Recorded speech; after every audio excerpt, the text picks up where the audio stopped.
신대학교 조지신학을 섬기고 있는 양진영입니다.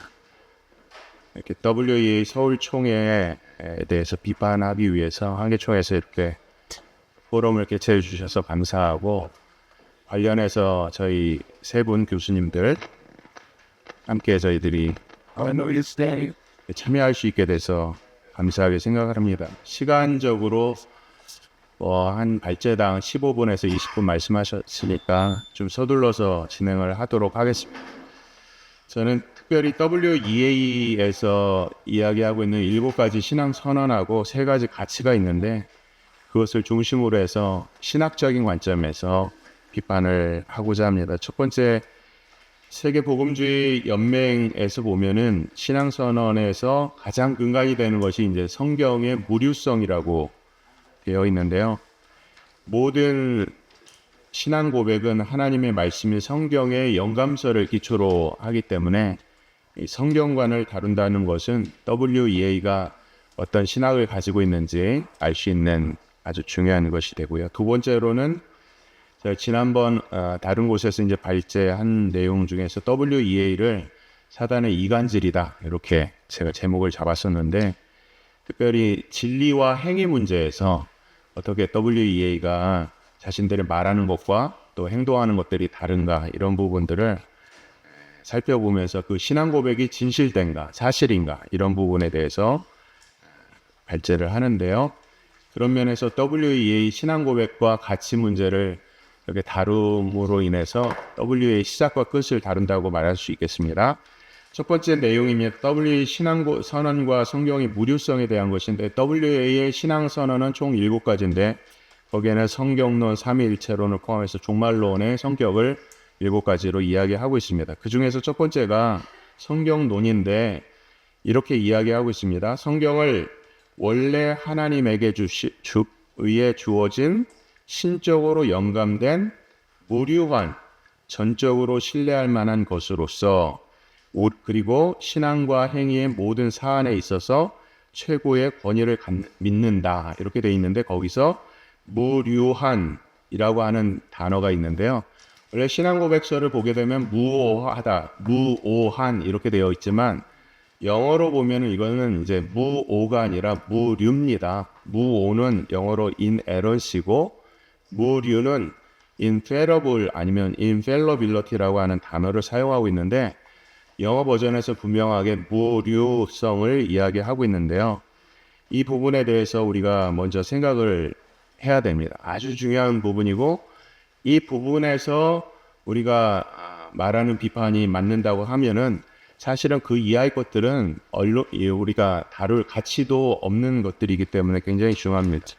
성경의 무호성이라고 하는 것은 성경의 영감과 뗄래야 뗄 수가 없습니다. 하나님께서 성령께서 영감하셔서 성경의 말씀은 무오하게 된 것이죠. 1.1에 오류가 없는 하나님의 말씀으로 우리가 믿는데, 이 영감의 성격에는 여러 가지가 있습니다. 기계적 영감, 동력적 영감, 이런 영감설이 있지만, 우리는 원저자이신 성령께서 우리 인간 저자를 사용하시는 그 유기적 영감을 믿고요. 영감의 범위에도 여러 가지가 있는데, 부분적으로 영감됐다 하는 말도 있고, 또 그저 사상만 영감이 됐다라고 하는 사상 영감도 있지만, 우리가 믿는 것은 축자 영감입니다. 모든 글자 하나하나가 완전하게 영감되었다라고 하는 것이 우리 개혁주의가 믿는 영감설입니다. 그래서 이 축자 영감, 완전 영감, 유기적 영감이 여기까지 종교개혁 이전까지 보게 되면은 이런 부분에 대해서 로마 카톨릭이 다룬 일은 거의 없습니다. 왜냐하면 교황이 스스로 이런 부분에 대해서 문제 제기할 의미가 없었기 때문에 그래요. 그러다가 17세기에 성경의 권위에 대한 논쟁이 들어갔고, 18세기 우리가 아는 것처럼 이성주의, 계몽주의가 막 일어나면서 성경의 영감설을 부정하는 그러한 일들이 일어나게 되죠. 부분적 영감설이 인기가 있다가 19세기는 이제 자유주의 신학으로 이제 성경은 하나님의 말씀이 아니고 초자연적인 하나님의 요소를 배제시키기 시작했다가, 오늘 우리가 다루는 20세기의 WEA의 성경론의 문제가 발생하게 되는데, 그렇다면 무류성이 무엇인가 할 때, 무류는요 한자로 그릇될 유자를 쓰고 있는데, 실패할 수 없다 또는 실수할 수 없다. 다시 말하면 속임으로부터 보호를 받아 절대 오류에 빠지지 않는다라고 하는 것이 바로 무류성인데, 무류성은 다시 말하면 교황을 이야기하는 것이요. 교황은 어떠한 일이 있어도 오류에 빠지지 않는다라고 하는 그런 것을 말하기 위해서 무류성이라고 하는 이 단어가 등장한 것입니다. 로마 가톨릭 역사를 여러분들 교환해 보면은 다 나와 있기 때문에 넘어가서, 로마 가톨릭은 우리가 아는 것처럼 교황을 우두머리로 해서 외적인 조직을 교회의 본질적인 요소로 갖습니다. 그래서 이 기관인 교회가 예수 그리스도의 교회를 통해서 모든 일들을 이렇게 해석하는 것을 교황이 할 수 있다. 교황에게서 모든 것이 나온다라고 얘기를 하고 있거든요. 이러한 것들이 이제 종교개혁 이후에 계속해서 논쟁을 갖고 있다가, 우리가 알다시피 1871년에 제1차 바티칸 회의를 통해서 이 피우스 9세라고 하는 교황의 무류성을 이제 확정하게 됩니다.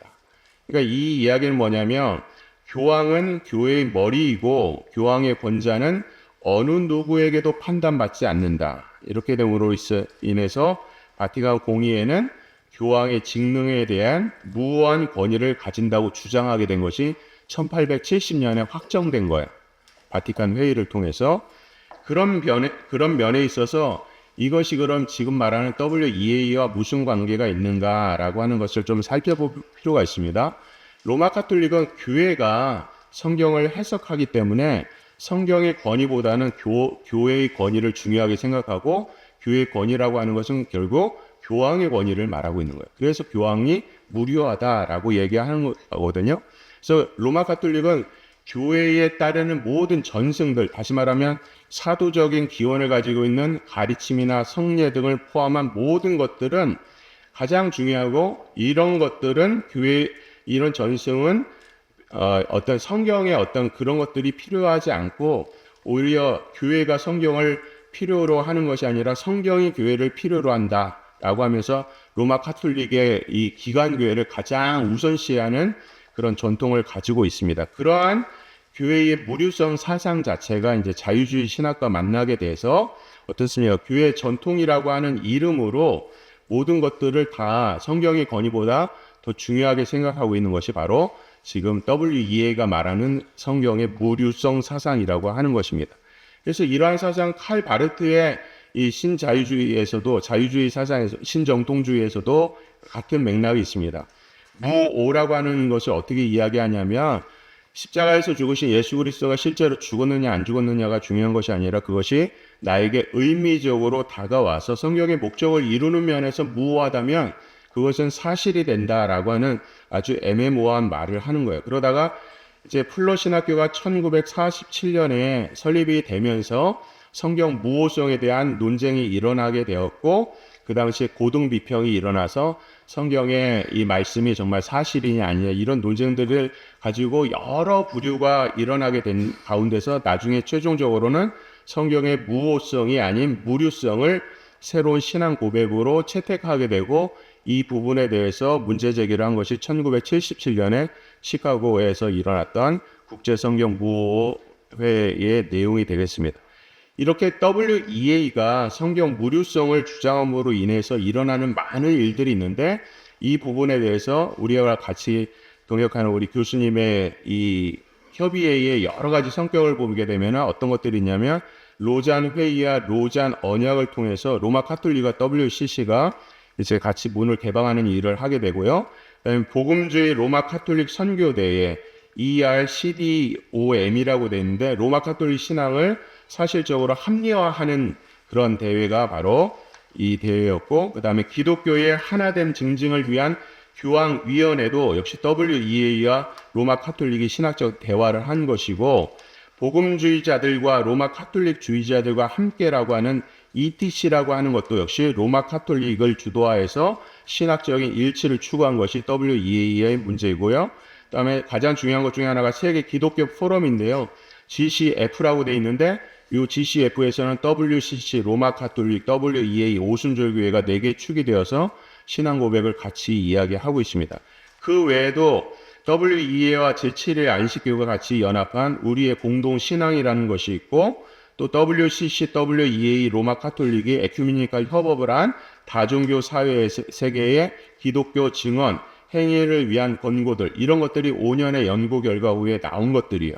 그 다음에 총체적 복음의 의의와 총체적 복음에 대한 성경적 명령, 이런 모든 것들이 성경의 무류성이라고 하는 사상 하에서 전통이, 문화가 성경보다 우월할 수 있다.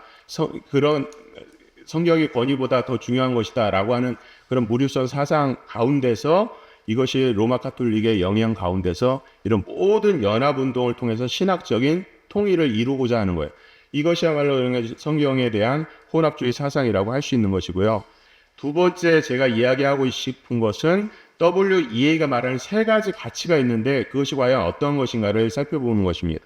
WEA는 세 가지 가치를 여러 면에서 얘기를 하고 있어요. 어떤 곳에서는 복음 전파, 또 하나는 복음의 변호, 또 하나는 복음의 교제, 이렇게 얘기도 하기도 하고, 어떤 곳에서는 복음, 정통, 보수, 이렇게 얘기하는데 세 번째 가치라고 하는 이 보수가 되게 애매한 것입니다. 보수가 소위 신자들의 교제를 강화한다 라고 하는 면에서 주장을 하면서 지금같이 아까 말한 WCC, 로마 카톨릭, 오순절 모든 것들이 다 연합을 지금 추구하고 있는 것들이거든요. 그런데 실제로 WEA가 말하는 가치와 위배되는 행위를 하고 있습니다. 왜냐하면 지금 여기서 말하는 보수라든지 복음 전파라든지 정통이라고 하는 가치와 정면으로 위배되는 실상은 어떤 것이냐? 첫 번째는 WEA는 종교다원의 온상이 되었습니다. 그래서 WCC 아까도 말씀드린 것처럼 완전한 교류 연합을 하고 있고, 실제로는 그렇지 않다고 얘기하지만 실제로는 정확하게 연합을 하고 있죠. 그 다음에 아까도 말씀드린 것처럼 복음주의와 로마 카톨릭 선교 대화를 통해서 로마 카톨릭과의 신학적 일치를 완전히 추구하고 있는 정점에 와 있고요. 그 다음에 세 번째로 가장 중요한 것 중에 하나가 세계 기독교 포럼이라고 하는 글로벌 크리스천 포럼이라고 하는 GCF에서는 모든 종파가 다 들어와서 신학적인 협업을 하고 있고 신학적인 일치를 추구하고 있어요. 전통이라는 이름 하에서 성경에서 말씀하고 있는 어떤 부분의 일부분을, 공통되는 부분을 빼고는 각각의 전통 안에서 모든 것들을 다 수용하고 있는 그러한 신학 회의가 바로 GCF라고 하는 것입니다. 여기서부터 모든 것들이 다 지금의 문제를 일으키고 있고요. 그 다음에 WEA는 이슬람 지도자와도 교류를 하고 있는데, 그 당시에 이제 지금 이게 지금 2024년도에 접속해서 보았던 2016년도 기독일보의 내용을 보면 전도의 합법성에 대해서 일치를 추구하고 있어요. 그러니까 다시 말하면 알라를 믿든지 예수님을 믿든지 상관이 없다는 거, 각각의 믿는 것은 그대로 내버려 두자라고 하는 것이 전도의 합법성에 대한 논의였습니다. 이런 것들을 통해서 WEA가 실제로 말하는 것은 그들이 말하는 핵심 가치가 정확하게 일치하지 않는다고 하는 것이죠. 저들은 보수라고 하는 이름 또는 신자 간의 교제 강화라고 하는 이름으로 모든 것들을 다 혼합해서 운동을 하고 있으면서 그것을 교회 일치 운동이다, 이렇게 말을 하고 있는 것입니다. 그러나 우리 기독교, 특별히 제가 속한 장로교에서는요, 신앙과 행위의 관계를 이렇게 이해하고 있습니다. 조금 길지만 제가 읽어드릴게요. 진리는 선행의 기초라. 진리가 진리되는 증거는 사람으로 성결하게 하는 경향이 있으니 주 말씀하시되 과실로 그 나무를 안다 하신 것 같으니 진리와 허위가 동일하며 사람의 신앙이 어떠하든지 관계없다 하는 이 말보다 더 패리하고 더 해로운 것은 없다. 신앙과 행위는 연락하고 진리와 본보는 서로 결탁되니 나누지 못할 것이니 그렇지 아니하면 진리를 연구하거나 선택할 필요조차 없다라고 이야기를 하고 있어요. 그래서 제가 속한 본교단의 장로교에는 8가지 장로교 원리가 있는데, 첫 번째가 신앙 양심의 자유고, 신앙 양심을 고백하는 사람들이 모인 곳이 바로 교회의 자유이고, 그리고 그 교회의 자유로부터 직원들이 산출되고, 그 직원들은, 믿는 사람들은, 직임자들은 다 진리와 그 행위가 일치돼야 된다, 이런 원리를 이야기하고 있는 것입니다. 근데 그런 것들이 이루어지지 않는 것이니까 WEA는 완전히 이원론적인 모습을 적나라하게 신앙과 행위가 완전히 다른 그런 모습을 보여주고 있는 것입니다. 그것으로 말미암아서 WEA는 지금 여러 가지 것들을 타협을 하면서 상황에 몰두를 하고 있고요. 그 다음에 교회를 외적으로만 연합하는 것이 중요하다 생각하는 가시성에 중점을 두고 있는데 이것은 교회의 본질적인 일에 있어서 문제를 갖게 되고요. 그리고 결정적으로 이것은 결국 인본주의의 결정판이 아닐 수 없습니다. 데이비드 헤셀브레이드는 이런 말을 했습니다. 신학과 선교는 같이 간다. 신학이 없는 교회의 선교는 비 없는 구름과 같은 것이다. 라고 이야기하면서 신학의 중요성을 이야기하고 있어요. 신학이 없는 예배, 신학이 없는 설교, 신학이 없는 교회, 신학이 없는 선교, 신학이 없는 연합, 아무것도 필요가 없어요. 아까 우리 대표회장님께서 우리 오늘날의 문제들을 대해서 지적을 하셨는데 저는 무엇보다도 한국교회의 문제가 신학의 부재의 문제라고 생각합니다. 신학이 없는 말씀이 없을 수가 없고 신학이 없는 예배가 있을 수가 없고 신학이 없는 선교가 있을 수가 없고 신학이 없는 연합이 있을 수가 없는 거야. 우리가 오직 예수, 오직 성경, 오직 믿음, 오직 은혜, 오직 하나님의 영광이라고 하는 이 종교개혁의 정신을 우리가 정말로 믿고 그 후예자라고 우리가 믿는다고 한다면 우리가 과연 어떠한 삶을 살아야 될까? 그것은 모든 기초가 성경으로부터 나오고 성경의 신학으로부터 모든 것들이 다 발출되는 것입니다. 그렇기 때문에 성경의 무오성을 믿지 않고 성경의 무류성을 주장하면서 신앙과 일치가 되지 않는 WEA의 연합운동은 다 허상에 지나지 않는 것입니다. 그래서 플러신학교를 설립했던 찰스 오드브리지가 아주 명언을 했습니다. WEA가 얼마나 교활하냐면 첫째, WEA는 안으로부터의 공격이다. 두 번째, WEA에 대해서 그동안 복음주의자들이라고 불려졌던 많은 유명한 인사들이 있기 때문에 옹호하게 된다. 셋째, WEA의 신학과 관련해서 성경을 믿는 신자들이 명확히 반박할 정의된 다른 신약 체제로서 명확하게 드러내기 어렵다. 그 다음에 WEA는 교리를 희생하면서도 사회적인 측면을 강조한다. 이런 것이 WEA의 문제라고 그 당시에 있었던 이 플러신학교의 성경 무호성의 논쟁 가운데 있었던 오드브리치가 이런 얘기를 했습니다. 박경룡 박사도 이런 얘기를 했습니다. WA와 관련된 NAE가 처음에 교단에 가입하려고 하다가 나중에 이 사실을 알고 박경룡 박사는 이런 말을 했습니다. 교단이 WCC에 비해서 NA가 지금 WEA거든요. NAE가 보수적이고 WCC와 대립할 때 NAE라는 이름에 만족하려고 했다고 고백하며 나중에는 NAE를 신자유주의 내지 신이단이다 이렇게 규정을 했던 것입니다. 예레미야 24장 1절에서 3절에 보면 바벨론 왕 느부갓네살에게 보여준 지금 이 환상이 있었어요. 두 광주리가 있는데 하나는 너무 잘 익은 좋은 무화과 나무였고 한 광주리에는 악하고 먹을 수 없는 극히 약한 무화과 나무를 보여주고 있습니다. 지금 오늘 우리에게 정확하게 말씀하고 있는 거죠. WEA와 사역을 하는 것이 어느 정도의 문제도 아니고 본질적으로 아주 깊은 재고가 필요한 문제라는 거예요. 먹을 수 없는 무화과 나무라는 거예요. 이런 신학적 모호성과 그들의 그 신앙 고백과 가치와 행동이 일치되지 않는 이러한 가운데서 WEA 서울총회는 결단코 용납을 할 수 없는 일이라고 생각합니다. 감사합니다.